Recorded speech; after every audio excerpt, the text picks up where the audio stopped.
கடந்த வீடியோவில் கடவுளுடைய அறிவியல் சம்பந்தப்பட்ட விஷயங்கள்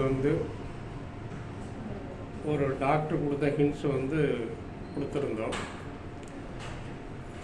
என்னுடைய பார்வையில் கோவில், கடவுள் இது சம்பந்தப்பட்ட விஷயங்கள் பஞ்சபூத தத்துவத்துடைய அடிப்படையில் தான் அமைக்கப்பட்டிருக்கு. பஞ்சபூதங்களில் 4 பூதங்கள்: நெருப்பு, வாயு, நீர், திடம். இந்த 4 நிலைகள் தான் பஞ்சபூதங்களில் இருக்குது. ஒரு அக்னி மூலக்கூறு, வெப்ப ஆற்றலை உடைய மூலக்கூறு அப்படிங்கிறது சக்தி. வெப்ப ஆற்றல் குளிர்விக்கப்பட்டால் கொஞ்சம் வாயுவாக மாறும். அந்த வாயுவே சக்தி. அந்த வாயு குளிர்விக்கப்பட்டால் நீர்ம பொருளாக மாறும். அது நாராயணன். அந்த நீர்ம பொருள் மறுபடியும் குளிர்விக்கப்பட்டால் திடப்பொருளாக மாறும். அது சிவன். இது பஞ்சபூத தத்துவ அடிப்படையில் தெய்வ வழிபாட்டுடைய ஒரு அமைப்பு. கோவிலில் இருக்கக்கூடிய சிலைகள் எல்லாமே திடப்பொருள் வகையை சார்ந்தது. இங்கே திடம் அப்படிங்கிறது சிவம். அந்த திடப்பொருளுக்கு காட்டக்கூடிய ஆரத்தி, அதில் எரியக்கூடிய தீபம் அப்படிங்கிறது சக்திமயம். கோவிலில் கொடுக்கக்கூடிய தீர்த்தம் அல்லது தெளிக்கக்கூடிய தீர்த்தம் நாராயணமயம். காற்று எல்லா பக்கமும் இருக்குது.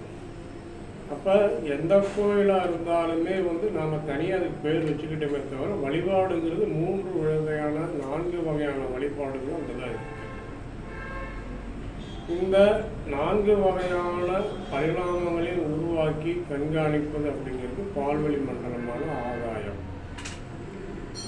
மனித உடல் இது எல்லாமே வேலை செஞ்சுக்கிட்டு தான் இருக்குது. திடப்பொருளும் வேலை செய்யுது, திரவ பொருளும் வேலை செய்யுது, காற்றும் வேலை செய்யுது.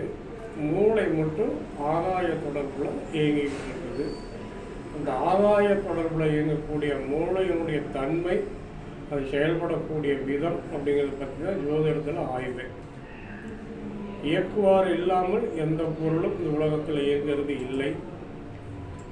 கண்ணுக்கு தெரிஞ்ச இந்த உடலை கண்ணுக்கு தெரியாத மனசு இயக்குது. மனசு அப்படிங்கிறது எண்ணங்களால் உருவாக்கப்படுது. எண்ணங்கள் குணங்களால் உருவாக்கப்படுது. குணங்கள் கிரகங்களால் நிர்ணயிக்கப்படுது. கிரகங்கள் மூளையில் இருக்கக்கூடிய நியூரானை கட்டுப்படுத்துது. நியூரான்கள் ஆகாய தொடர்பில் இயங்கிட்டு இருக்குது. இதுதான் ஜோதிடத்தில் இருக்கக்கூடிய ஒரு தத்துவமான அமைப்பு. கடவுள் அப்படிங்கிறது இதே வகையை சார்ந்தது தான். பிரம்ம முகூர்த்தம் அப்படின்னு சொல்கிறாங்க. சித்தர்களுடைய பாஷையில் சூரியன் தான் பிரம்மா. இந்த சூரிய மண்டலம் அப்படின்னு சொல்லக்கூடியது மகாவிஷ்ணு. இந்த பால்வெளி மண்டலம் அப்படின்னு சொல்லக்கூடியது சிவன். இந்த மாதிரி எத்தனை பால்வெளி மண்டலங்கள் இருக்கிறதோ அத்தனையும் சேர்ந்தது மகாசக்தி அல்லது பராசக்தி. இது நம்முடைய கடவுள் வழிபாட்டுடைய அமைப்பு.